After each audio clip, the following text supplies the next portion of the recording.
Get to it. I'm gonna use this right here on you. Yes. There you go. That's a good start because even though Tyler lied to the people and said that it's not always going to be heavy, because I can guarantee you 95% of the shows are going to be heavy. Yo. We're going to start off a little heavy today. We're going to try and lighten it up a little bit later, but let's just get to the real shit that happened this week, a couple of issues that happened this week, and then we'll see where we go from there. Fair enough. So what's up? Get to the shits. So obviously there was the incident that happened, and we said it was in Colorado, where a 12-year-old black boy. That sounds terrible. I don't mean That just sounds terrible. Damn, what's wrong with you? Let's edit that, Super Steve. Jeez. The inner racist coming out. I can't go to November 3rd, man.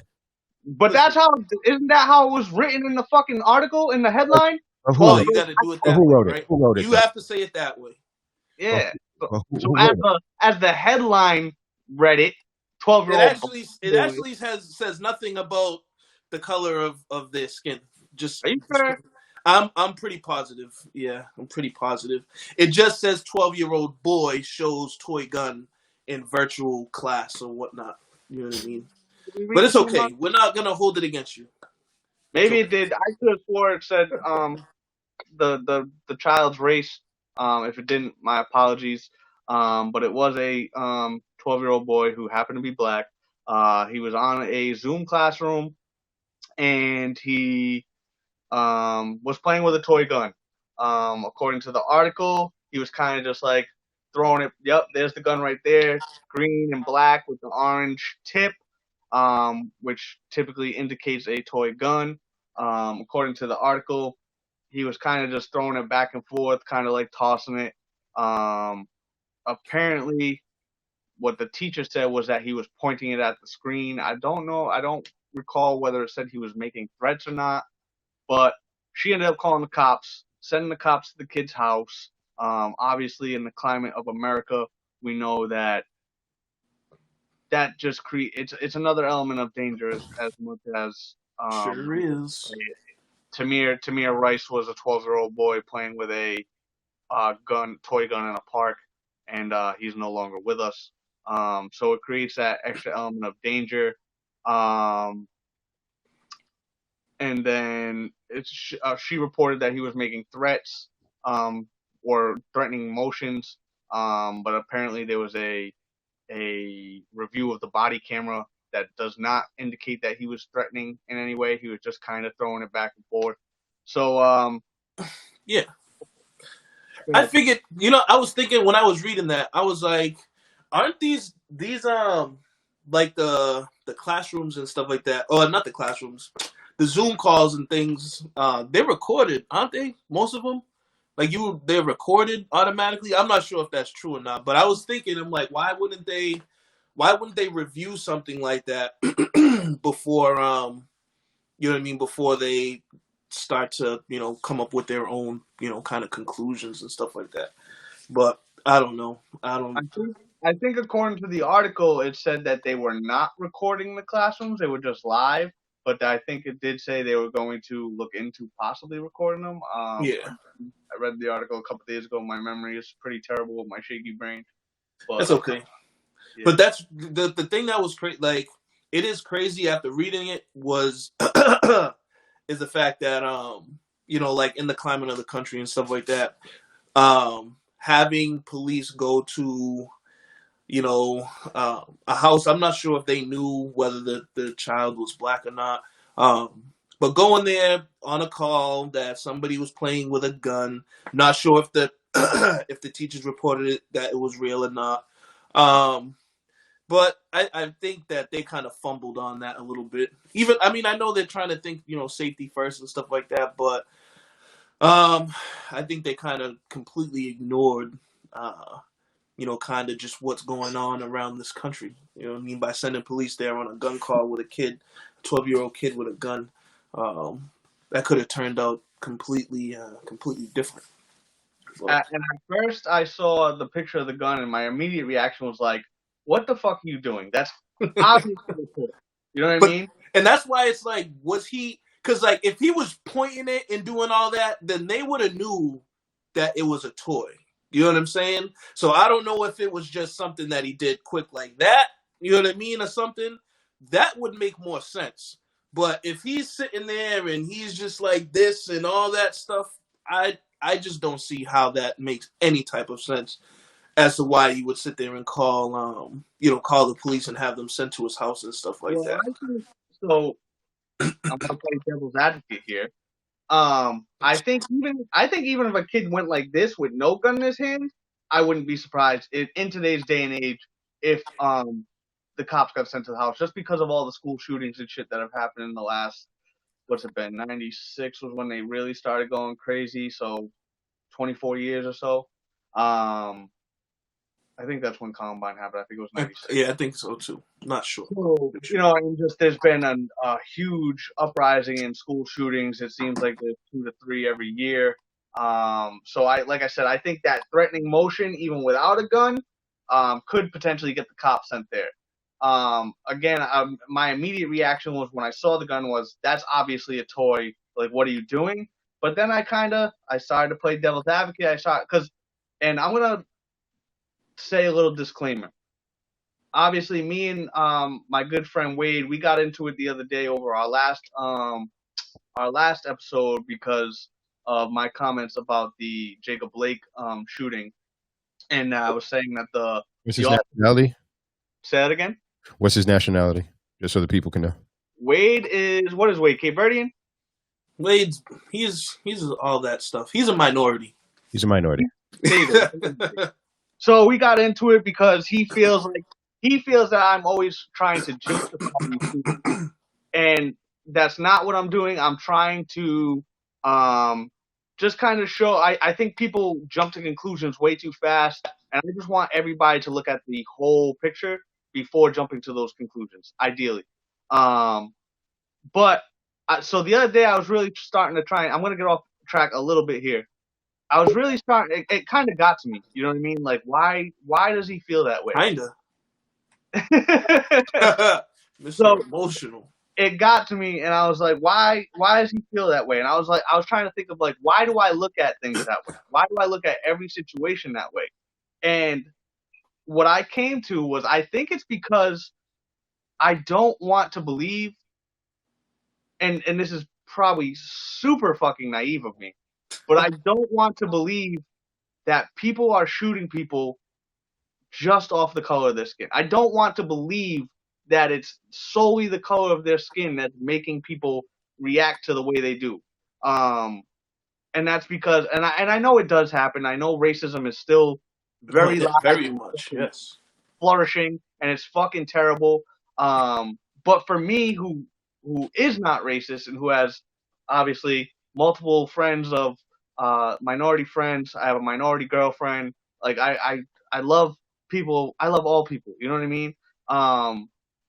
So for me, I think I try to look at the reasons why things happen beyond just the color of the skin, because that's what I hope to believe.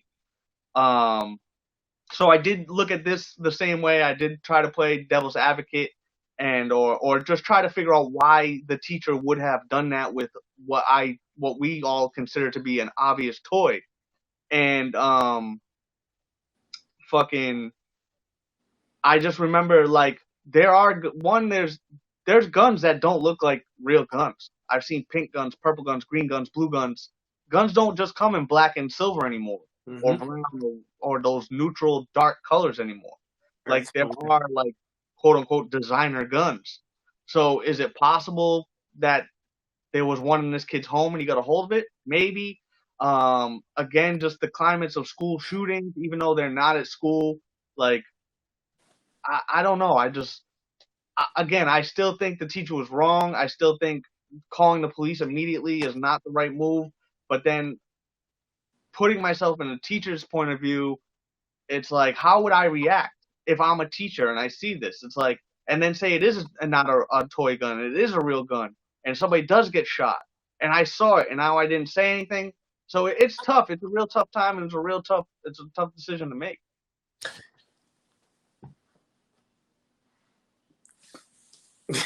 No? For the We were Black gonna Lives Have speak No at the Words. same For time. the Black Lives Have No Words. Honestly, I'm not shocked from a lot of different perspectives. Speaking from the other side, the Caucasian side, I'll kind of speak on your behalf because my wife, who's Caucasian, has family members, say like in Vermont, and they would call and say, "Is what's going on in the news like real?"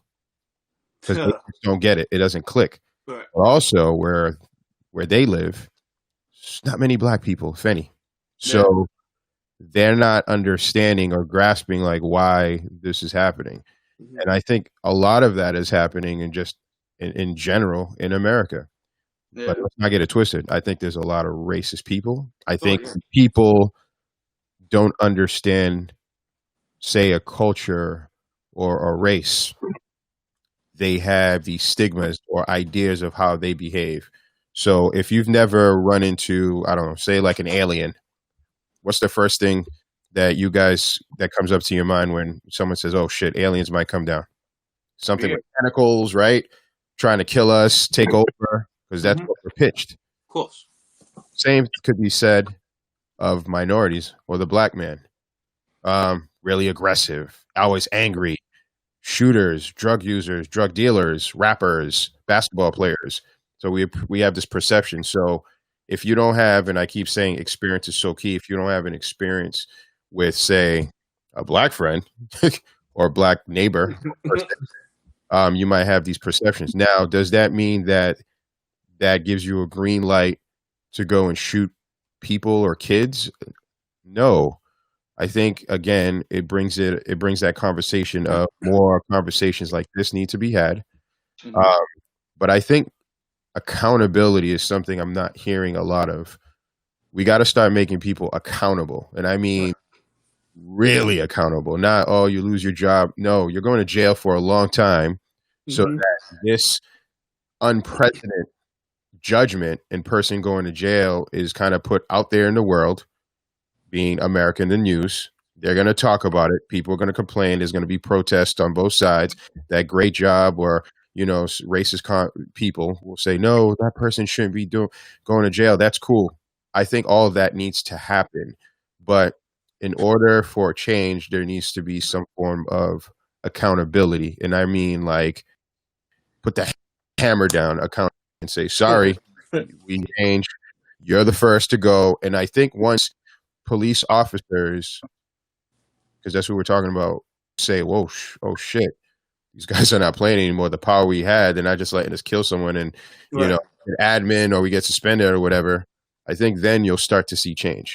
Well, that's like, it's funny because I would like, just in speaking just about like my job or our job, I was saying that just because like we make mistakes and there's things that we don't do, but I do know that we get cut a lot of slack, and without without like our administrators holding us accountable, writing us up, so on, whatever it may be, we really just say we're gonna change and we're gonna we'll do it for a couple of weeks and then we'll go right back, you know what I mean, to kind of just bullshitting.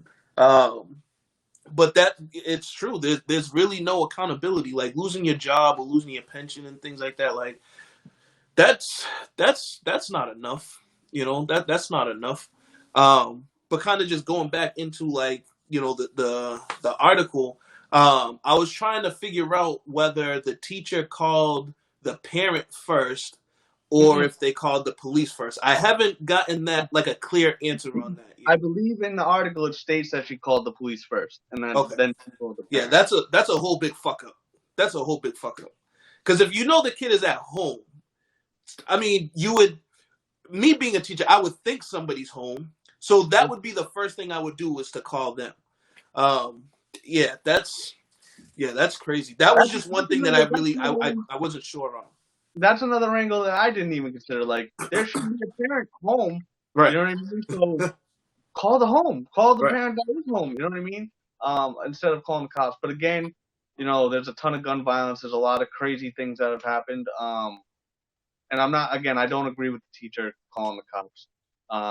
But I'm not shocked, I guess. I'm not really shocked either. I mean, like you said, like the climate of the country is kind of crazy right now. So things like that is nuts. Things like that are really crazy. But, you know, who knows? Who knows? Yeah. Who knows who the teacher is? You know what I mean? Who knows if the teacher is a, I don't know, suburban white lady who just feels, you know, however she feels, and she's like, well, maybe, yeah, I don't know. You know what I mean? I know we take a lot of training on good judgment. I think that should go for those types of positions. You're absolutely right. Hey, just like, you know, like that article, the people that are taking that class, the class on the cops, yeah, or learning more about how policing works and stuff like that. Like people from the community trying to learn about what a cop is supposed to do. I mean, there's a bunch of teaching tools that I think are being rolled out now. That should have been done a long time ago, but. Since this is a different perspective podcast, what about this perspective here, which might not be a popular one, but nevertheless, it's my perspective. That's why you guys asked me to help you produce this. What about, we're talking about accountability. What about the parents being accountable as well? Not saying, not saying 100%, but to me, and I have two kids, and they're doing remote learning, right? It's my responsibility to make sure that they're not messing around. Mm-hmm. You know, rest in peace, because and I'm not too familiar with the story, and I apologize. So the child is no longer with us, correct? No. Nothing happened. Nothing happened to him. Okay, they went in. Okay. They said he got. So it said that he has a record in the article, so that would indicate that he got charged with something, but it didn't really say that he got charged, so I don't know if it meant that it's just on record that it happened, or he did get suspended from school. So he got suspended from school, and I want to say it said he had a record, but I don't know if it meant a court record or a school record. He does have the attention deficit hyperactive. Yeah, he has that. So they were saying like that might be the record you're talking about. Might be like a health thing. Okay. You know what I mean? I have a question. So how old is this child? 12. Okay. I don't know about y'all. I have two babies. I still call them babies. They'll forever be baby, think, till they're 30, when their brains start to really work. That's when mine start to really work, right? So when they were doing their classes, they were doing their Zoom, I felt responsible in saying, I'm going to keep an eye on you guys so you're just not messing around, because I know who parents are. I know who I am. And with that being said, I know that they would probably not pay attention or play around or whatever. And these are smart kids. And I'm not saying it because they're my kids, so they're smart. But I think they're smart asses. And guess what? I found my daughter Leia figuring out how to chat with her friends privately. Ding! I guess who found? Dad did. Right. And what I'm saying by that is that I think if there's parenting, not just saying, oh, go over there and, you know, do your schoolwork on Zoom or whatever, you got to keep an eye on the person. And I think they should be held responsible to an extent. Like, I remember when these kids were on the Zoom, I'm hearing there was like a party going on in the background. Right. So there's really no thought of like, hey, this is real education going on. Like there's real learning going on. Right. So I think if the environment was according like to what it was supposed to be for that period of time, this would have been avoided. I think if parents were parents, this would have been avoided. If I see my kid with toys while they're learning, there's consequences. And those are the words I keep telling. There needs to be consequences for your actions. So my daughter's consequence is that she could not use the iPad for the rest of the day, even though she did her schoolwork. We got to start making people accountable. And I think it's a trickle down effect, man. Can't just go right at the guys, at the police, at the teachers. They're responsible as well, but the parents need to be accountable as well too. So, you know what I mean? And I think things can get better when people know, oh, damn, someone can get in trouble, including me. you're going to probably discipline your child a little bit better. You're going to probably pay attention a little more. Just a different perspective. I don't know. What do you guys think? Go ahead, Scott. Go ahead. All right. So I'm going to give the super unpopular opinion of giving a perspective on parenting when I'm the only non-parent here. Go ahead. People you got, brother. People hate when I do this. Parenting these days fucking sucks. I agree. People do not parent anymore. And this is my theory on it. Our generation, our parent was the last generation where our parents beat us. Let's get the age. How old are you? I'm 34. Okay, so you're talking about you're in the 80s, 85, 80, you're 85, 86. Okay. Math is off. It's all right. I think my generation was the last generation where our parents slapped the shit out of us when we did something wrong. I think as children, we hated that. We're like, fuck, my parents are beating me. They're holding me accountable. Like, my parents suck. So then when we had kids, we're like, I'm going to be better than my parents. And I'm going to not discipline my children this way. And I'm going to talk to them. And I'm going to sit them down and explain things to them. And everything's going to be better. And then so they did that. And then the kids started being assholes. And they're like, I'm going to get hit. You're going to talk to me? I'm going to keep doing this shit. And so now we have a bunch of little fucking assholes around. And are relying on fucking YouTube and fucking iPads and fucking anything else that they can rely on to not parent their fucking kids. Yep. And now we have a fucking generation of assholes. Yes. Yeah, I agree. I do think, though, I agree with pretty much almost everything that you said. But I also do think that there were different laws, different agencies and things like that put in place to, kind of get in between how you parent your child. Especially disciplining. You can't hit your kids no more, man. You know what I mean? You can't do that stuff anymore. Because your kid go to school and they got a bruise or something. Everybody's mandated reporter, and out of nowhere you got social services at your door talking about we're taking your kid for 30 days and we're gonna do evaluations. You need to do drug tests. Then they're all up in your life. You know what I mean? So a lot of people just don't want to deal with all of that. But also, society is different now, man. Like you said, you got iPads and all types of things. Kids don't go outside and play. Some kids don't even know how to ride bikes, and they're 8, 9, 10 years old. You know what I mean? So it's that doesn't make any. That would never happen when we were coming up. All day, every day. Yeah, all day. Go outside. Change your school clothes. Put your play sneakers on. Go outside. And I'm out till fucking nighttime, you know what I mean? Until she's calling me, Donnell. Time to go. When I was a kid, and I'd be fucking annoying my mom and shit. She didn't say go play on your iPad because there was none. She used to tell me to go play in fucking traffic. Damn. It's crazy. It's funny, but it's I know kids that we did shit like that. You know what I'm saying? We'd run across the street right before the fucking car comes or something. Yeah. You know what I mean? Just things that kids would be like, what? Hell no. Yeah. But I'll say this, though. Even though I did it too, let me make sure. My kids are not here. They're upstairs. That shit was fun. Yeah, it was. It was such an adrenaline rush. Oh shit, I might get hit. Yeah. Not really know what's gonna happen when you get hit. You know what I mean? But I started spray painting buildings at 13 years old. Oh my god! Now, who put you onto that path?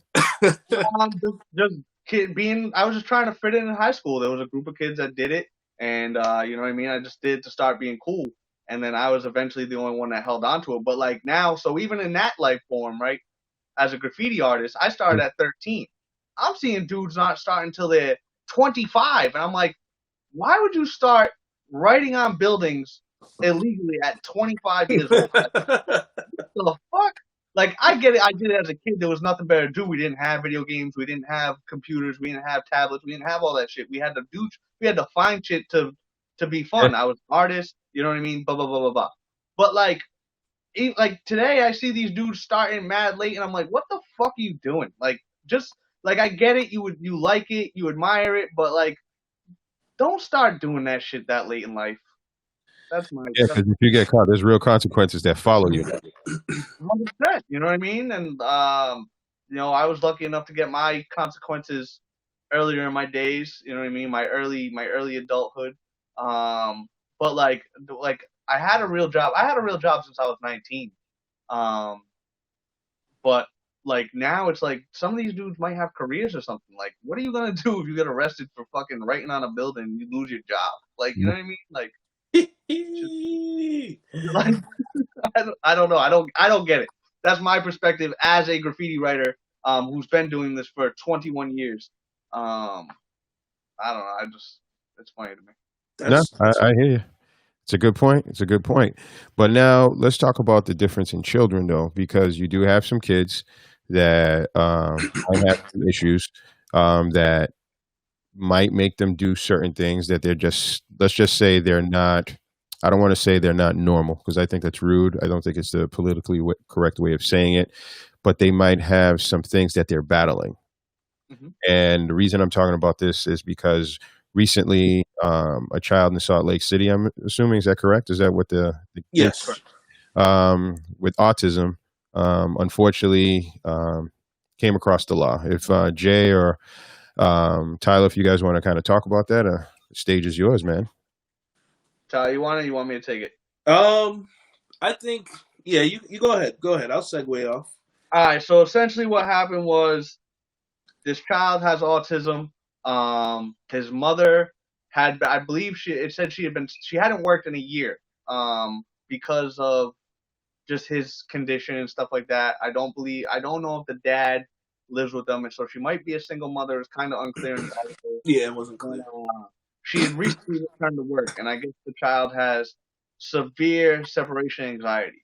And I think my understanding of the article is she spoke to the police about this, like, hey, there may be times when I need your help. I need you to help intervene with this. Yeah, there's like an emergency hotline or something. Yeah, emergency hotline. It was like a special team that was supposed to come and kind of like de-escalate the situation. It was a crisis. What we want to do all the time is de-escalate the situation. So she called. She had recently returned to work. The kid starts. He starts bugging out, having an episode because of his separation anxiety. Calls the police. I guess I guess what I'm assuming is there's certain police officers are a member of this team. Right. So they should have been the ones to respond. I don't know if that's what happened or not, but police responded. The kid's having an episode, and they fucking shot the kid. They shot the autistic kid for having a behavioral episode. I guess the mother did show up to the house while the police were there. She was told to wait outside while they went in and dealt with him, and then all of a sudden she could hear, "Get down, get down, get on the ground." Obviously, he's autistic. He doesn't listen like you and I do. And they fucking shot the kid. Like, shit's crazy. Yeah, that's definitely something as far like the the de-escalation and things like that is definitely something that they need to work on. And they need to work on dealing with people that have behavioral issues like that. When reading the article, knowing that the mother took the necessary steps to make the police department or the city or town aware, because I believe it's like a little borough in Salt Lake City, but she did what she was supposed to do, knowing her child's situation and things like that, and it sucks that she felt like she did what it is that she had to do, and something like this continues to happen. I definitely 100% agree with the things that she was saying. She was talking about how, why didn't they tase him? Why didn't they just tackle him? He didn't have any weapon or nothing. Like, there was no threat to them, nothing. And the first thing they did was shoot him. That is fucking crazy. I love my people. You know what I mean? I love my black people and things like that. But there's a policing issue all over the fucking place. You know what I'm saying? They don't. There's clearly a lot of issues with training. A lot of issues with not being aware of certain behaviors and things like that. And when you read stuff like this, it's really really tough. Um, you know, working in that field and working with residents that have similar similar issues. Um, it's tough because I could look at myself and be like, okay, I could deal with this. And there were incidences where police were called. One of my favorite residents, police were called on him, and the police actually they tased him. And I wasn't working and stuff like that, but I had heard about it, and I'm like, well, what the fuck? Like, why would they do that? But it just goes to show that there is a very big issue, going on with policing in this country. Going to back to the incident that you just referenced with your favorite resident, like tasing, to me, and knowing that resident, because obviously we worked at the same place, tasing's appropriate for a police officer. I mean, obviously you try to handle it another way, but I mean, look at what we dealt with when we would implement restraints and shit like that. We would get bit. We would get all these things. Like, you have to understand, cops are not gonna take those risks. You know what I mean? They're not gonna take the risk of getting bit. They're not gonna take the risk of getting hit. They have to worry about the tools on their belt getting grabbed and stuff like that. So I don't have an issue with the tasing. Right. I mean, you obviously try things before you get there. He was my favorite, remember? Yeah, I understand that, but at the end of the day, I know him, and and again, it's just obviously you want them to take steps before that, right, but right. As I know, a cop isn't gonna do what we did, right, right. with those things. So tasing is understandable. As much as hard as it is to say and to see, it's understandable. Shooting an unarmed autistic male when you should have known that he was like that information should have been relayed to the officer on the way to the scene. And he was only 13. It wasn't like he was a grown ass man. That's true. That's true. 13 years old. You know what I mean? So it's like, the mother already, let the city know what was going on. She called the crisis hotline and stuff like that. They knew that he had, the autism and things like that. There's a lot of information that they had that they clearly just didn't use. Yeah. And it wasn't, and I say that there's a bigger policing issue because it wasn't like they were like, oh, he's a black kid, we're gonna shoot him. You know what I'm saying? Like, it wasn't even that. It was just you clearly did not know what to do. Yeah. You know what I mean? Lack of training. Yeah. Yep. And that's a sad one. Stuff like that it's different. You know what I mean? It's different. And I also think that might also factor into my stance on the shootings that involve the black man. Is like, that's what we're seeing all the time because that's what mainstream media is pushing. It's happening, but there's a lot of incidents that are happening that aren't being shown as well. Like that one. I think that's why, again, I want to believe that people aren't seeing a color of a skin and having more fear or just a hatred just for that color of the skin. So that's why I try to look. And maybe I'm naive in that. Yeah, you're gonna have to work on that. I know it exists, but I'm saying I don't see it existing in every single situation that we're showing. Right. What's that? No, you don't see it in every situation that happens. Yeah, you know what I mean? Like, there's some where it's like, it might just be that, you know what I mean? But there's others where it's like, there's other factors that played into it. It's not like, I don't know. It's tough for me, you know what I mean? And again, that's just because I want to believe I don't feel that way, so it's hard, and I'll admit it's hard for me to believe that there's and I know there's a lot of racists, but that like every fucking white cop is racist. You know what I mean? No, I wouldn't. Yeah, I think that's the perception that's being given, is that every fucking white cop hates black people. Yeah and no. Yes and no. Yes. So that's why I just try to look at the whole picture to see all the different factors, to see what actually contributes. And if it's racism, it's racism. I'll say it for what it is. But if there's other shit that contributed to it, that's got to be said too. Yeah, I don't think I've ever. You know what's crazy? Not to get too far off topic, but I've never looked at this issue. I haven't even. I don't think one time, and I could be wrong, but I don't think there's been ever one time where I said that cops were racist, and that's why that played a part. I don't think I've ever said that. Like, because just you bringing it up, it kind of made my brain kind of click a little bit, and I'm like, have I ever even said that this was racially? You know what I mean? I don't think that I've ever done that. Mainly because I believe that there are a lot of shit cops. There's a lot of shit cops, and me personally, the worst cops I've ever dealt with were black cops. The fucking worst cops I've ever dealt with were black, and I think that's why I haven't even thought about it being like racially, driven.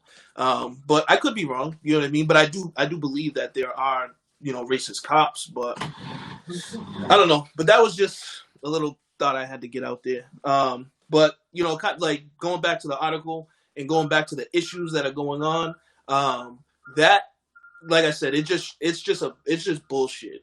Like, something like that should not fucking happen. You know what I'm saying? Like, there should be a whole ton of other things that should have been done, especially with somebody that has, the autism and things like that. Like, for instance, things that we would have did is we would call somebody who is very familiar with the resident, somebody that the resident talks to or can communicate with and things like that. Especially the kid, he didn't have no weapon or anything like that. He's 13 years old. They had the information. If the mother was there, the mother was there. Just be there to support. Like, I don't know. That shit's crazy. Let me throw another curveball I just got to throw out there is that we've identified that this was a child. Yes. So if any officer or law enforcement individual has such a position, he or she should not have, and maybe I'm kind of talking out my ass because I haven't been in that position, so I'm going to ask you guys, shouldn't be fearful of a child. Especially thank you. Shouldn't be fearful of someone. You gotta go. Someone that's 13 years of age. If they were even, you know what I mean? Like, I understand autistic children, they have like this kind of like superpowers. Like, they're extremely strong and aggressive. Yeah. But you signed up to be this person. Right. So you have to know what comes with the job. Also, you were given the information that the child was autistic. I'm going off of what you guys have said. I didn't read the article. I didn't do my homework. Sorry, guys. Judge me later, but I don't give a fuck. Right. But so mom did her job, so I don't hold her accountable for anything. Mm-hmm. Child, not going to hold them accountable because you don't choose to be autistic. Right. Then there's the officers, police, that you're saying that shot the child that was 13 years old, autistic, with information given prior to them arriving on the scene. So, right? So it's not clear. So obviously, there's the cop. The mother doesn't call the officer directly. You know what I mean? So she calls the crisis people, either crisis or dispatch or police dispatch. So who knows? Like, somewhere within that chain of communication, there was a breakdown. Yeah, because in the article. Not to cut you off, in the article it says police were responding to. It was like 3 different things. Oh, they were responding to somebody making threats. They were responding to somebody being like abusive or something like that. I could be wrong. But I'm reading it. I'm like, this does not make any sense. If mother called the crisis, the hotline and everything, and already explained everything to them, why would it be? Why would I just? It just doesn't make any sense to me.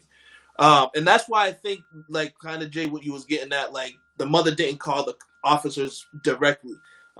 Maybe that information wasn't relayed, but it does like it just doesn't seem right. It Okay, doesn't seem right. so let's, being that it looks like we don't have all the information, let's just try to paint the picture with the information that we have. So you guys are the officers pulling up, and did the autistic child, have a weapon in hand? No. Okay, so again, how many officers was it? Just one or several? There was at least more than one, because it said when the shooting occurred, the other officer said, "What are you doing?" Yeah. All right, so I'm going to make you guys the officers. So you guys pull up, right? And it's fair to assume that when an officer is working, they have their guns. Is that correct? Yeah. Okay. All right. So now you pull up, two guys, two guns, one 13-year-old autistic child. Let's say we don't even know the child's age, but we know, assuming, I think this is the picture, this is a child. Mm-hmm. That's You know, definitely it looks like Michael Rappaport, a younger version of Michael Rappaport. Oh, that's a good one. You know what I mean?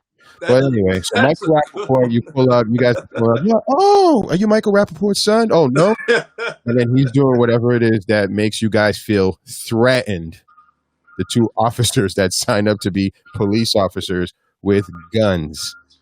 There's backup. There was still a need to do what they did. I'm So- sorry, Jay. They're wrong.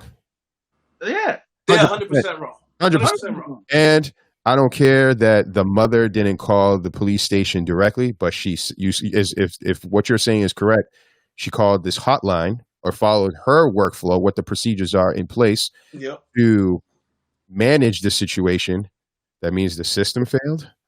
You know who needs to be held accountable? The system that decided, hey, you need to call this hotline, and they're going to communicate to the police officers. The police officers that did the shooting, they need to be held accountable. And you know who else needs to be held accountable if he or she doesn't do anything? And that's the chief of police for those two officers.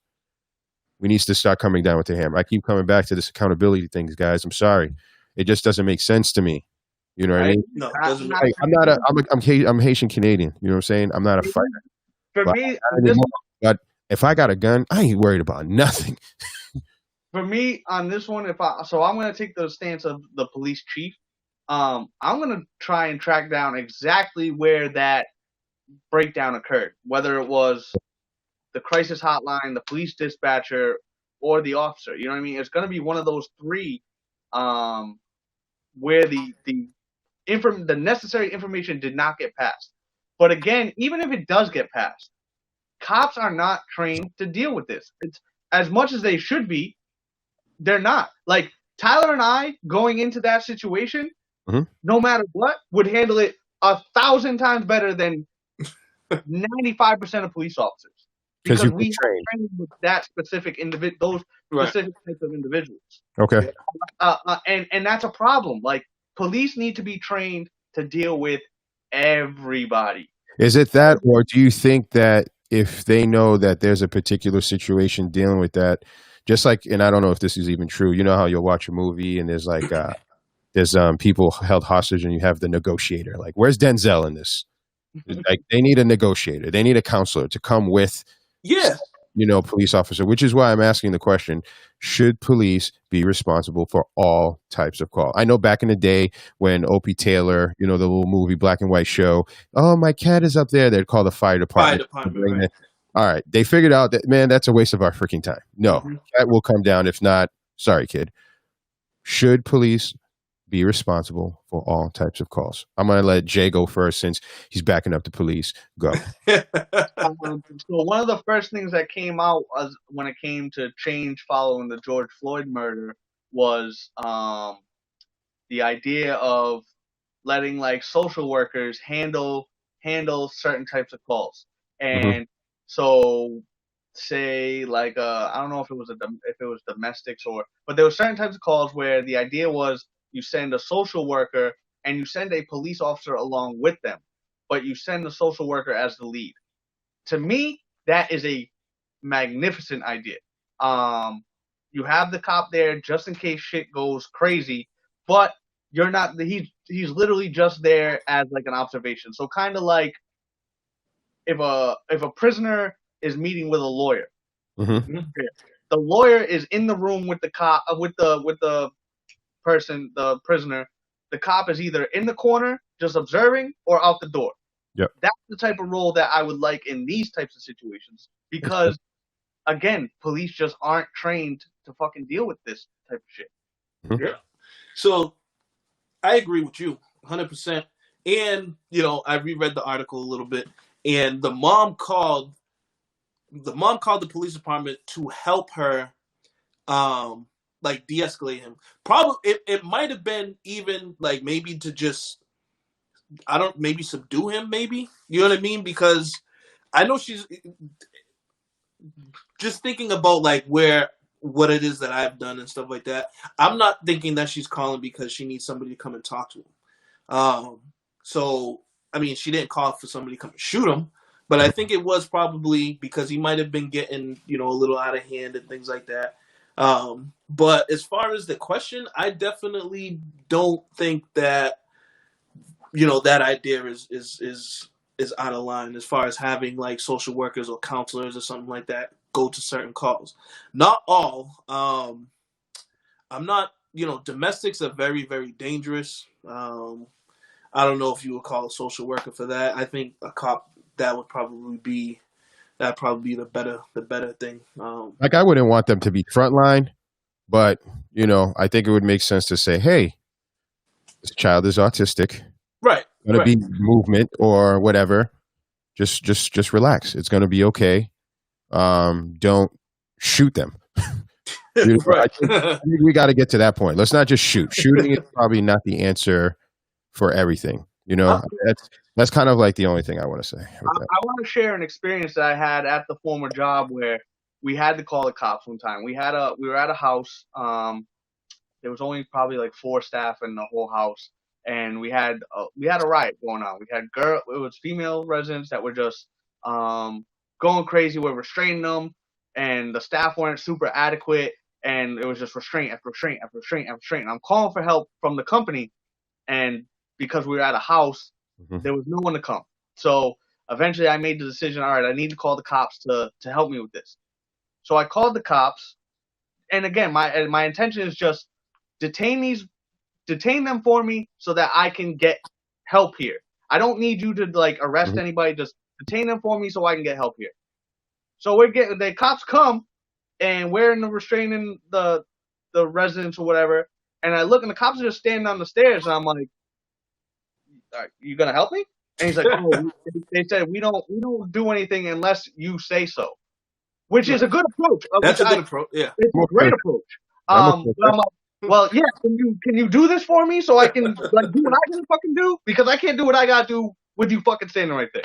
And they went in, they detained a couple of the residents, and then the company ended up sending people, and the police handed it over to us. You know what I mean? And there's actually been a couple times. There's been 2 times that I've had that almost exact same interaction. Police got called for another incident, and they're like, I could take her. I could take this resident, but I think she's better off here with you. And it's true. They are better off here with us because we know how to deal with them. You know what I mean? And that's I think training needs to go everywhere. Well, I'm going to tell you this, man. This has been 46 years old on this little 46 years almost in November on this little green ball we like to call planet Earth.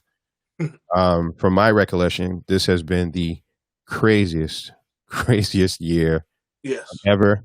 If I had a time machine, I just want to get the hell out of here. Like seriously, either go forward to see how good it is, but I would need to make sure that the time machine works to travel back. Let's get off this let's get a little happy. It's Friday, man. Like, Talk about traveling. Like, I used to see me and Jay Scott. We've traveled before. Tyler and I. We haven't traveled yet together. I'm sure we will once this thing explodes and he starts. Right. No, we need you guys to show up here because COVID's gone. We need you. We need a different perspective over here in Vegas. But Jay was able to travel with me. I was blessed enough to have him at our wedding in Puerto Rico. We had a good time, even though he was sick. I was dying. I miss Puerto Rico. Wanted to go back. But what's a place that you guys have traveled to or are looking to go back to, just to kind of give a little break to the monotony and the crazy? Go ahead, Tyler. You start this one off. You break it down. Break it down how we travel, Tyler. Here we go. All right, so me and Jay started traveling together 2 years ago. 18, I think. So 2 years ago. I don't really remember what our first trip was. I'm not sure if it was DR or if it was that good. Yeah, it was. It was pretty good. Lots of memories. Love it. So me and this guy, we've come up with a pretty good plan. So like how me and him were thinking was we can travel during like sporting events. We did Montreal, which was dope. Save that. We'll get to that later. That segues into the next thing. What? Why are you telling me not to talk? See? No. Talk. That's that power shit. That white privilege. What you're talking about segues into the next topic. Oh, okay, fine. We'll leave that for last. So, all right, so traveling. I like to if it's just the guys, then I don't really care as much. I don't care like where we stay. I do care to a point because I'm traveling, but like I'm not gonna spend a whole bunch of money. Like I'm not gonna do all that, really nice stuff. Like I don't care about none of that because we're gonna do things outside of here that is gonna be a lot more fun and that's gonna cost money and you know what I mean. Like just be adventurous. Okay. But when like traveling with the women, it has to be upscale. It has to be really really nice. It can't be no bullshit that I do with the guys. Like we have motels. You're talking about hotels, not motels. Yeah. Holiday. Resorts. Like really, really, really nice. Resort. Really, really, really nice. Has to be really, really nice. So that's how I do it. You know what I mean? That's how I figured that'd be the best way for me to travel. That gives me more it gives me more opportunities to travel as well because I like traveling with people and I like traveling with my boys. And the stuff that we usually do, it doesn't cost a lot of money. So I mean that's kind of like that's my thing. I mean I don't know where the hell we're gonna go. I mean I don't know when these countries are gonna let Americans go to wherever it is that they let us go. But I'm waiting. I'm ready. Shit, I need to get the fuck out of here. Like Kyle was saying, we break it down. We have our couples trip. So we've done one couples trip or two. One? We've done. I mean, we kind of had two, but you wasn't really at the other one because we did the whole pond thing, and they came down both times and stuff. You was in a fucking river. You was running down a river. Wait a minute, I need that story. What do you mean running down a river? What's going on? I'm going down the Saco River in the tube. What? You never heard of it? So, who did this? Huh? Who did that?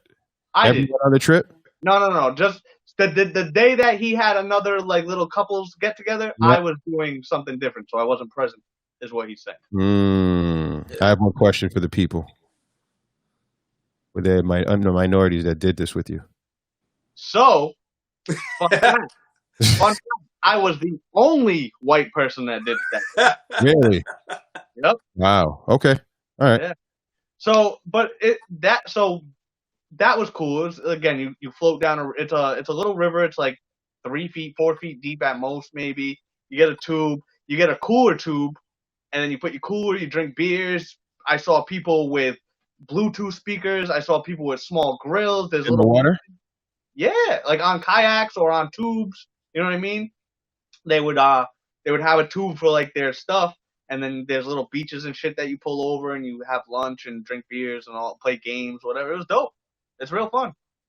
But as Tyler was saying, we break them down. We do couples trips and we do guys trips. Mm-hmm. And the couples trips, we went to Mexico. We went to, what's the name of the resort, Tyler? Secrets Divine. Secrets Divine in Cancun, Mexico. Beautiful, amazing resort. And that's just, like he said, very upscale, all inclusive, beaches. We went to dinner a bunch of times. We did a bunch of excursions together. Mm-hmm. And then we've also been to DR together, where we did stay on an all-inclusive resort, and we hated it. Hated it. Why is that? Why? We stayed in the Hard Rock, which ended up being a family resort. There's 5 guys. Like, we're trying to just chill. We ended up going off the resort a couple times. We went to a couple of the bars in the city. Mm-hmm. I went and painted a bunch of graffiti out in DR, which is a fucking amazing experience. Shout outs to Brizzo and Spade out in DR. Those are my guys. But yeah, it's more about when we go with the guys, it's party time. It's drinking, eating, party, like just doing whatever you can to just have fun. 5, 7, however long we're there, 3 days. You know what I mean? But the girls is more. It's usually a little bit longer. It's a getaway. It's time to just spend and like you get your alone time with your girl, but then you get together and do other things as well. We have we have like, so there's 5 guys and then the girls, and it's kind of crazy because 10 of us, you would never, it's hard to get 10 people to get together and actually have like a really good vacation. That's a fact. And kind of just keeping everybody together. But we've been doing it, we've been having our get-togethers because we're grown now. You know what I mean? We're older. It's like, we're not out partying and doing all types of shit like that, but like, let's go on a vacation let's do a big, expensive vacation once every 2 years. And then like in between that, we can, go and, do this and do that. Like we're planning another trip, something small, you know what I mean? Little winter thing. But it's nice to know that you have that nucleus of friends that you could do things like that with. It's very, very, very hard to find. So it's definitely appreciative, There's also different methods of travel. Well, so Tyler's the planner. Tyler he does his research. He looks up everything. He literally, from the day that we decide we're doing this trip to the day that we leave, Tyler's doing research. I am on it. I will watch hours of YouTube videos, hours of resorts. I will do all of that. He'll send me shit and he'll be like, "What do you think about this?" I said, "Tyler, tell me how much I need to pay you and when I need to pay you by." That's all I care about. I don't give a fuck. I don't give a fuck about where I stay. I don't give a fuck about what we do. Like, just tell me when I gotta pay you and when how much I gotta pay you and when I gotta pay you by. The rest is up to you. I'm not a planner. I fucking suck at planning. So Tyler's the travel agent. So you guys are the perfect match for each other. Yes. Absolutely.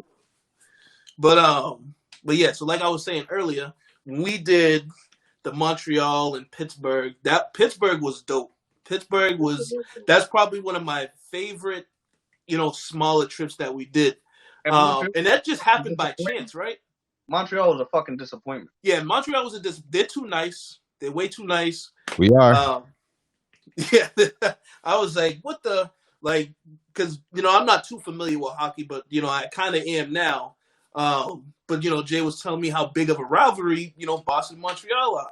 Oh, yeah. I'm like, okay, word, you know what I mean? We're going to go up there and, we're going to see what happens. So we end up whooping their ass, right?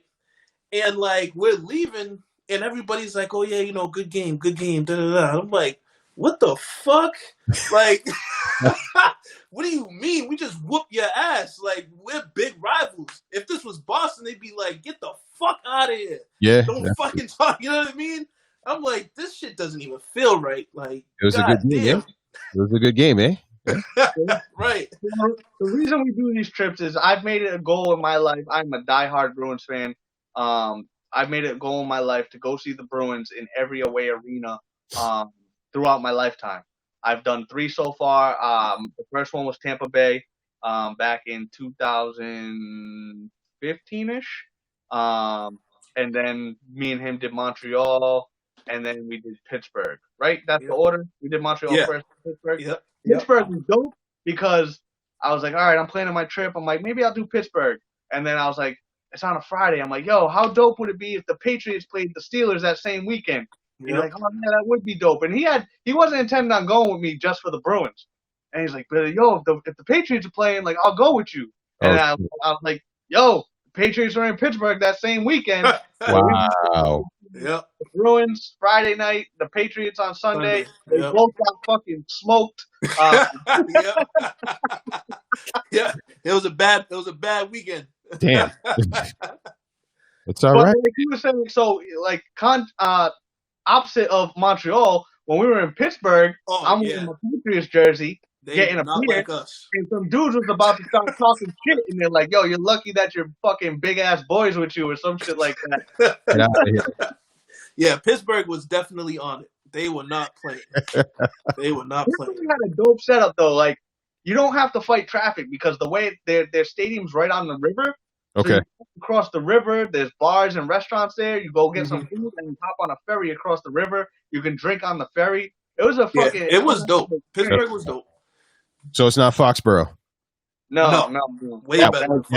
That one lane. Yeah, that's bullshit. I used to work at Gillette, and fucking getting home from when you work there sucked. Like, because I used to sell beer. Yeah. So they shut down beer. I think it's at the beginning of the third quarter or something like that. So you have time to get out before the game. If you didn't get out before the fucking game was over, forget about it. Fuck that. Yo. But you know what? You guys brought up a good point, man. I see you guys both rocking the gold and black right there. Sorry to do this to you guys, man, but obviously we didn't make it. Yeah. We didn't go as far as we all hoped to go. And just a disclaimer real quick before I continue. I just want people to know I follow hockey. I am Canadian, but I've been here since the age of 5.5.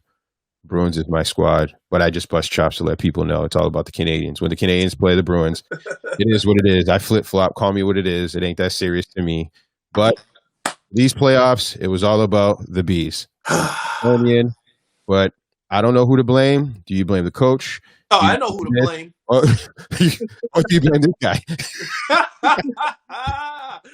So I'm gonna let Tyler go. Tyler, you know what I mean? I know that's your people. So what you got to say about your boy Tuuka, man? That's Scott's boy. That's not. I like Hudobin. I only like him because his last name was a big Anton Hudobin fan. I don't know why. It's only because of his name. Only because of his name. That was a dope name. But yeah, this is Jay. I'll let Jay do this. How you feeling, man? Fucking Tuuka Rask.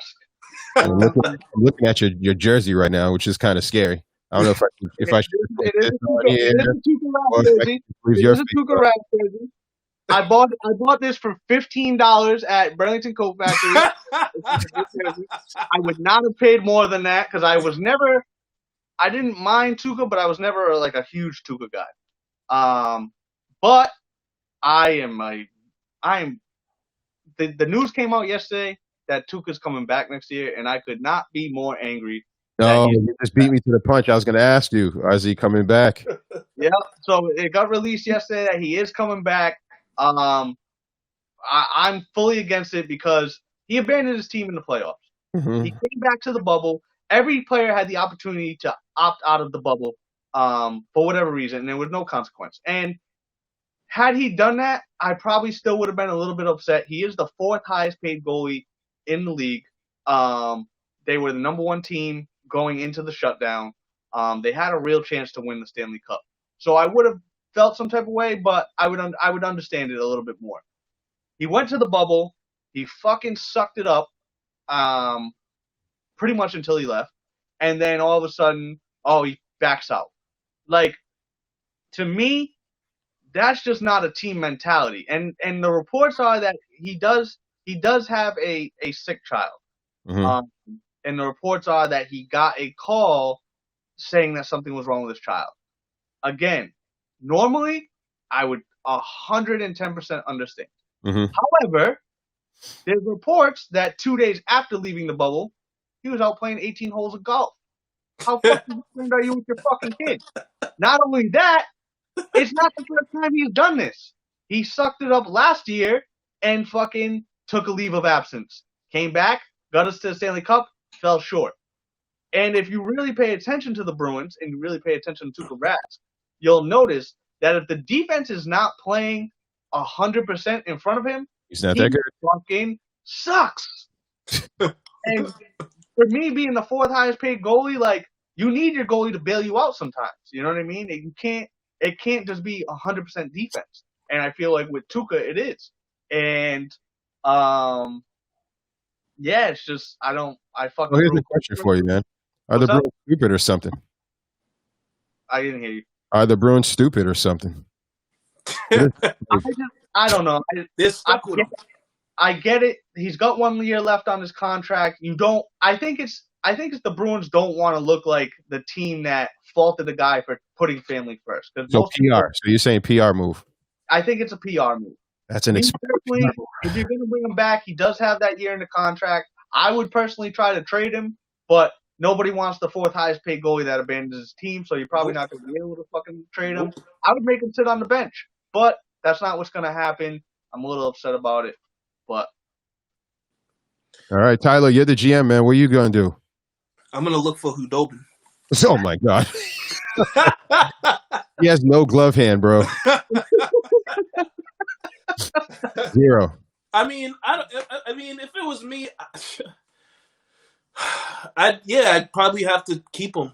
Like Jay said, I mean, you can't really get rid of him for making a choice or a decision to leave for, family, issues. Whatever happens after that happened after that. But I mean, fuck, you can't even get rid of him if you wanted to, because then it's like, who's going to take a guy that abandoned his team, that had a real shot of winning in the middle of the playoffs when you could have left in the beginning, but you chose not to? You know what I mean? Like, it just looks very bad. They don't have any choice. There's no good out for them. So listen, I am very insensitive on this topic because, again, I don't have kids. So what do you guys think? I wouldn't have went. I would have just stayed home. You would have never went to the bubble. Yeah, I would never went. Like I could not go and then leave, because then I'd feel like shit for going, because I'm like, damn, I know my kid's sick. I don't know the severity of the sickness. You know what I'm saying? Like, if it's like a condition that you've been dealing with for a very long time, then I'd probably go, because it's like, that's not going to change.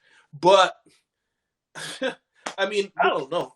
I don't know the condition of the sickness either, but what I'm assuming is that it's like a condition that might have flare-ups where shit might go south or shit might get bad. You know what I mean? Well, I'm saying if it's something that I've been dealing with over a number of years, then I'm gonna go. You know what I mean? Because I'm not. That's something that we've been dealing with. Anything? Is that what you're saying? What is it? You being there is not going to really change anything. Right. So I'm like, I'm not gonna leave my team. We have a really good chance of winning, so on and so forth. Whatever. I'm gonna go and we're gonna try and do this. If it's like a fucking near death thing, then that's different. Mm-hmm. But if it's just like a flare up and stuff, I'll be on the phone or FaceTime or something, whatever. I'd be there as much as I could, but I wouldn't leave, But like I said, like, I don't know what the situation is, but if it was that bad, he wouldn't be playing golf 2 days later. You know what I'm saying? This is definitely a fact. I know that they spoke about it on Sports Hub. I did hear, but I didn't know that it was confirmed. The golf? Yeah, the golf. I saw a picture again. I can't say that it was confirmed. But it came out literally 2 days after. I don't know whether it was confirmed or not. But I'm saying if that is the fucking case, that sits the wrong way. Yeah, for me, with having kids, I think as a parent, what I try to do is I try to compartmentalize things where I'd say, okay, one, um, quote, I'm under contract and this is my livelihood. So I got to think about the present. Plus, I got to think about the future, right? Knowing that, okay, if I just leave and it's not for a quote unquote good reason, and that's extremely subjective, right? Right. So people will be like, man, you team first over your kids. Sure. I'm not going to do that. I'm not going to judge anyone about that. But if he did decide, which he did, to play, I'm assuming that he had things in order in case he had to just kind of bounce. And I think, even though it doesn't really matter what you and I think, let's just say he did leave, there was a flare up, but the wife, hey, you know what? You need to go and just breathe a little bit. And this is my wife speaking to me saying, go, just go play some golf, go get your energy back so you can come home and help me take care of the kids. I should be allowed that, right? I don't know if that happened. What if, he did go home because there is this flare up that you guys were talking about. Let's say after days of spending with the child, and I just needed quote unquote a mental break. Is like, you know what, go do something that makes you happy. And if playing golf makes him happy, is there something necessarily wrong? Is it him not being there for the 3 hours plus because golf is forever? Playing golf, is that wrong? You know what I mean? Like, I get it from a team perspective. I'm just like, this asshole. We were better off just starting the playoffs without you, and at least we knew where we was at. But at the same time, looking at it from a different perspective, I gotta say, you know what? Thank you for putting your family secondary, because Right. because you know that quote unquote at this time we're your primary family because you're contractually obligated to quote unquote play. And the reason I talked about the present and the future is that, knowing if I do leave and I don't do the PR role, which is probably stay out of public view, I'm not going to be able to come back to this team. Because that when they first announced it, I was like, man, because I'm thinking the same thing with Hayward with the Celtics, because I think he had his babies or going to have his babies, Yeah. right?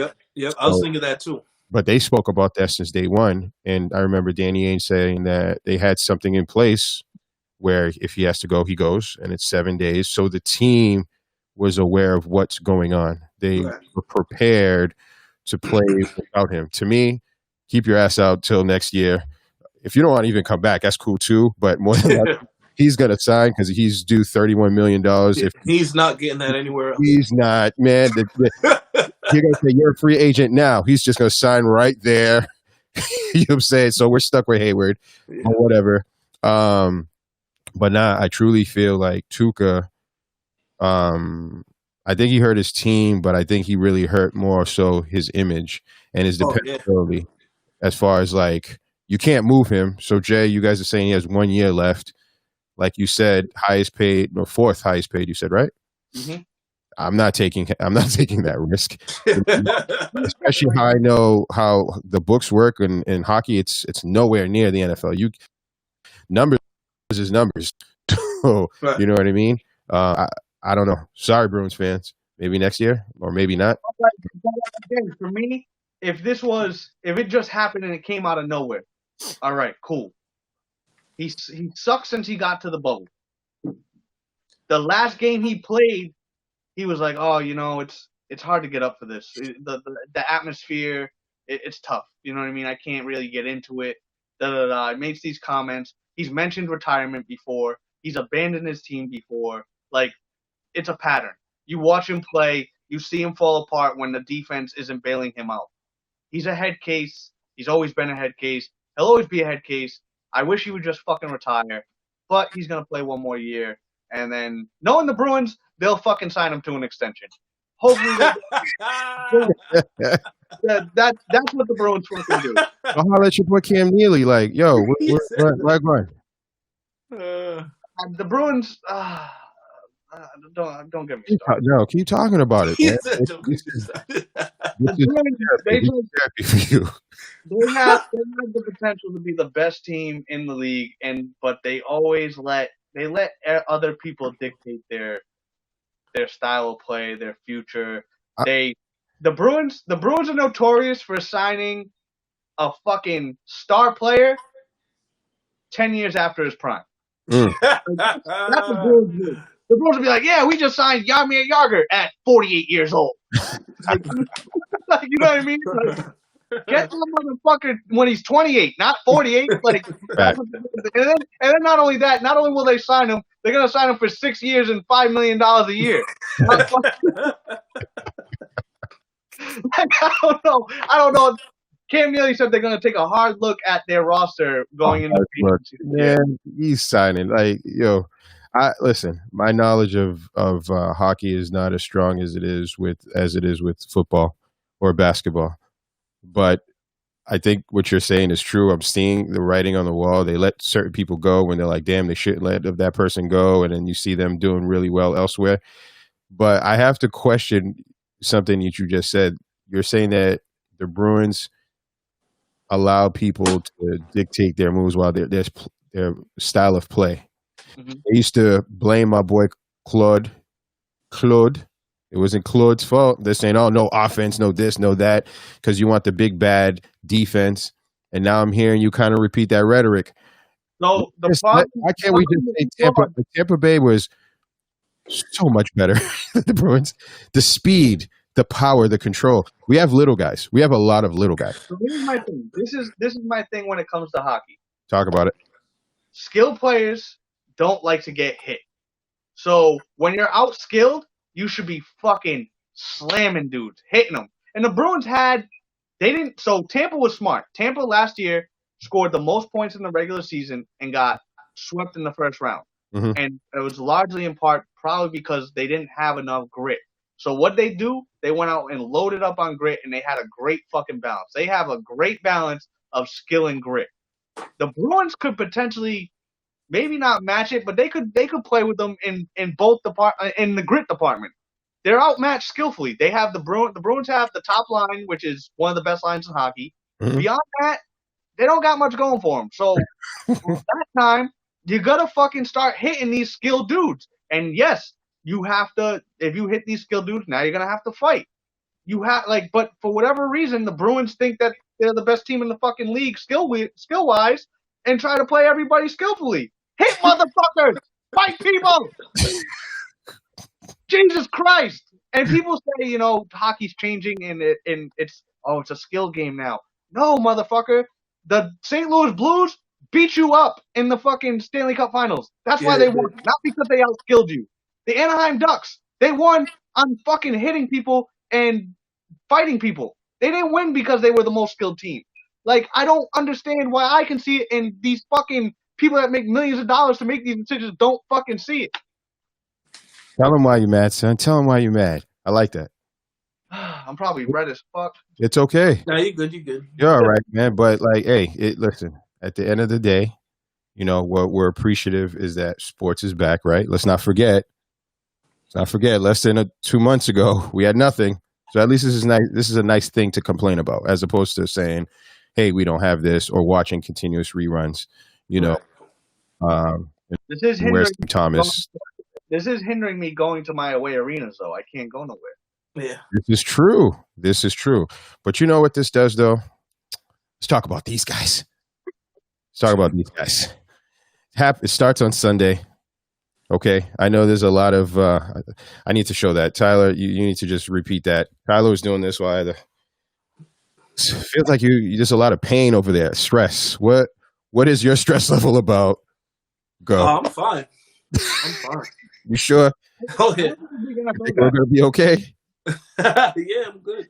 That was a nervous laugh. I think the Patriots are in trouble. I think in Coach Belichick, I trust Coach, but man, I just don't think Cam Newton is a good fit. Really? Why is that? Talk about it. I look at the offense that Bill's been running and stuff like that, and I just don't see how the hell Cam fits in that. I've never really believed that Cam was that great of like a quarterback, the prototypical. I was very big on. Let me put this out. I'm not a Patriots fan at all. That's one thing too. I'm not really too much into the NFL, but I do follow it and I do watch it and I do know enough. Well, more than enough. So, but I was saying, me personally, I was saying that the Patriots should have tried to trade for Stafford. I'm a very big Stafford guy. I believe that he's just in a shit situation, and I think he needed better coaching. I was like, if they can pull that off, then I believe that I'm good. But the Cam Newton thing was fucking wild. I'm like, there's no way that this works. And I could be wrong. You know what I mean? I'm not an NFL coach, and I sure as hell ain't Bill Belichick. And he's worked some crazy shit out. So maybe this does work, and I just don't see it. And well, most of us don't see it. A lot of people don't see it. But I don't like it. I don't like it. Jay, what's your thoughts, man? I'm a very fair weather football fan. I'm not gonna lie. I am a Patriots fan, but I don't follow the way I follow hockey. You're not gonna get that aggression out of me. It is gonna be tough. Cam's a completely different style of quarterback than Tom Brady. Like Tyler said, it is gonna be interesting to see what they do with the offense. They just got rid of Mohamed Sanu, correct? Right. He got cut. So I don't know what they got as far as like receivers and shit like that. I'm not signing us up for the Super Bowl just yet. You know what I like? I want people to know this, and I've said this before, not on this podcast because we've just started, but I've said that I believe that the Patriots made a fatal mistake, which I think is tough because you have a Hall of Fame quarterback that's still playing at a high level, but people are saying he didn't do a lot of high-level things last year. And I'm going to just give you a quick laundry list because I kind of know a little bit about football.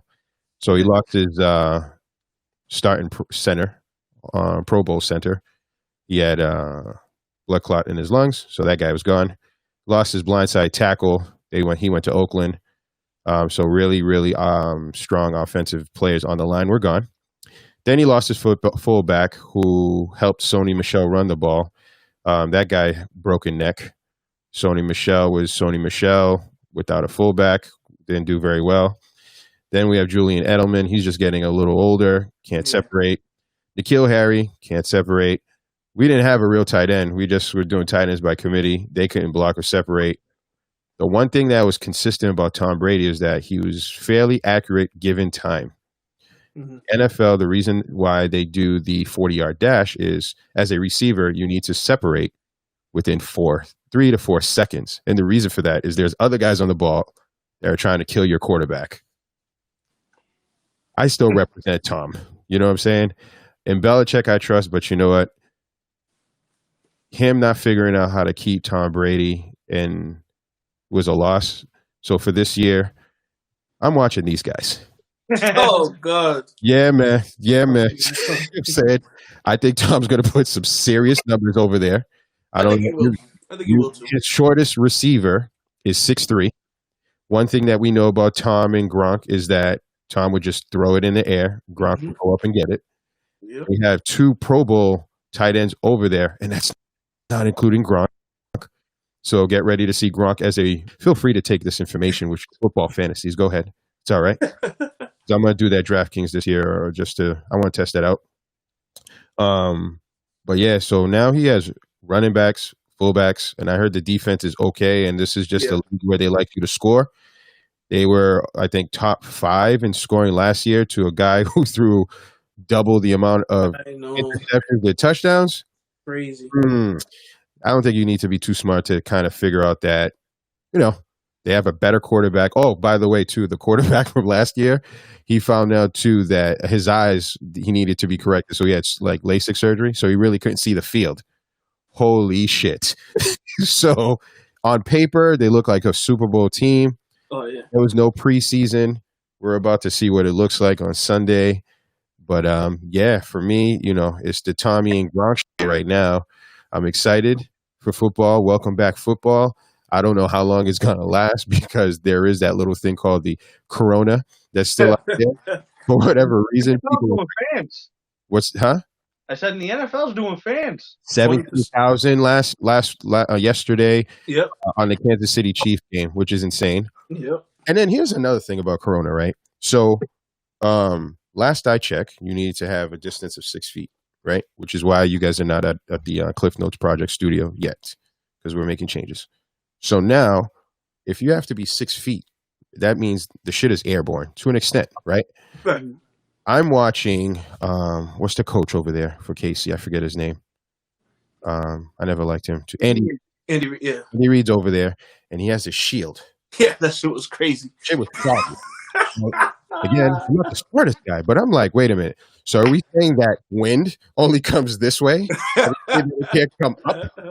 I thought that was the purpose of the mask, but I guess not. To prohibit from these particles going up here. But this mask. Well, the thing is, they say the masks aren't for you getting it; it's more for you giving it. Correct. So don't seem to remember. I don't know. It's kind of weird to me, the whole situation. So my thing is, so if you cough or have it, are we saying that air just moves forward, or does it hit the glass and just sticks there? And like, is that what all that was on the shield? It was just weird. I don't know. Someone needs to clarify that for me. I don't know either. But yeah, man. Yo, real quick, let's give a shout out to some of your peoples, man. You guys have anyone that you guys are cool with? I can, as you're thinking about that, I can kind of pull up the screen and. You could tell me, let's talk about, because I'm feeling a little hungry. So we could talk about these guys. You pull it up and then you guys can do your thing. And that's, how do you pronounce B. that? Yeah, that's my homegirl, Franny B. That's what I call her. Her name is Francesca, but I call her Franny B. Okay. I've known her for a while now, and she is one of the best cooks that I know. And, she started this, I'm not too completely sure, but she started this a little while ago, but she's definitely getting a lot of attention.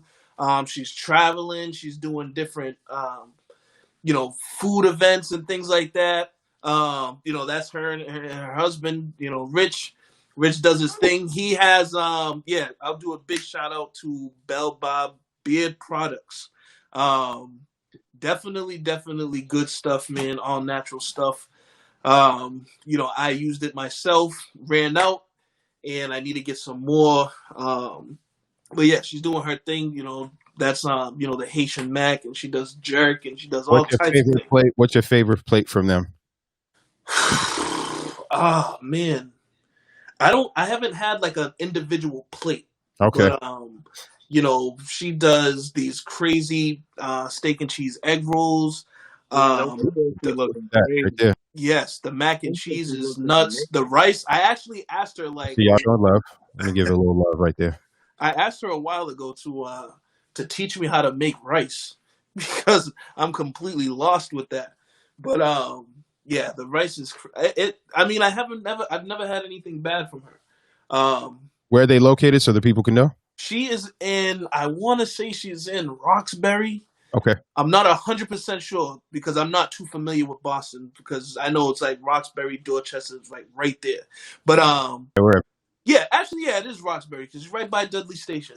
So so she's out there, but she does. I want to say she does deliver. There's like a little upcharge, but she's on point. She's always booked. Always booked. I think she's already booked for the whole month of September. She caters. She gets booked very, very, very quick. And the crazy thing is she does it all on her own. So okay. I know not she did like 18 pans of food all by herself. I'm like, golly. But yeah, big shouts to her. Big shouts to her. Nice, man. I for me, I'm Haitian, so I'm biased. I like the food. I'm very particular as to what I like. Nobody beats my mama's, rice and stuff. But at the end of the day, I am willing to try that. Like why not? Right. And if I get food poisoning, I'm coming after you, Tyler. You know what I'm saying? All right. So who else we got on thing? I know we got our friend here. Hold on. We got Maddie C. Yeah, I give a shout out to Matty C. He also runs a podcast that he started not too long ago. It's called Matty C Sports for You and Me. I did an episode with him a couple weeks ago. Unfortunately, on my episode, we had some technical difficulties, so it's an audio only. So I'll definitely have to get back there and do a video one. Maybe we can all go back up. Maybe we all go on there. He has some interviews with like some NHL legends like Dale Hunter. No, not Dale Hunter. Darren McCarty, Theo Fleury. You know what I mean? It's pretty cool. It's a local sports show. Big Bruins guy. He looks sad too. Huh? He looks like he's sad too. All Bruins fans are sad, man. We're all sad. But yeah, he's a local guy, Bruins guy. He likes college football, like Tyler over here. He's doing his thing. So if you like sports, you like local sports, go check him out. Matty C Sports for You and Me on Instagram. Pow, and just like that. That's how we do it, man. We show love to people, man. Yeah, cool. You know? Of course. All right. So on that note, anything else y'all want to tell the people before we get out of here and enjoy our day? Or maybe not enjoy our day? Not too much. I actually want to let everybody know, or just, kind of put it out there that, your mental health is definitely important. There's a lot of things going on right now that might have you feeling, down and discouraged, especially while being a minority. But, definitely seek the help that's needed. People go through things and, you might feel a little lost, but don't think that there's nothing out there that can help you. You know what I mean? There's a whole internet. There's hotlines and things like that. Take advantage of the information that's given to you. But yeah, that's about it for me, man. I like that. I like that. How about you, Mr. Archie? I'll piggyback off of Tyler and go with the mental health thing. I'm very, very big on mental health. One thing I've done in the last couple of years is kind of really pay attention to my own mental health. Even if you don't seek it through a professional, just talk to somebody that you trust, somebody that you cares about you. Keeping shit bottled up does not, it's not good. It all builds up and eventually you reach a breaking point and then, people do crazy things. So, but definitely, even if it's us, if you want to talk to us, if you want to have conversations with us, if you want to talk about things that we've talked about on the show or not talked about on the show, like me and Tyler both love to talk. We're very active on the social media. Feel free to hit us up and we can have some good discussions, but stay safe. All right, man. We got another one. Ladies and gentlemen, I believe this is it. We are finito. Yes. My name is Cliff, a.k.a. B.I. Handle Your B.I. I am just the lonely producer, Haitian Canadian guy. Go Celtics tonight. Go Celtics. Go Celtics. Yes. Big Go C's. Patriots. Go Patriots. Good luck to the Bruins and their decision making. One more time. I'm just going to put the flag up there just for my boy Scott. You know what I'm saying? Yo, listen, it's going to be okay. It's going to be okay. I promise. I hope so. Me too. I hope so too, man. And we're out of here, man.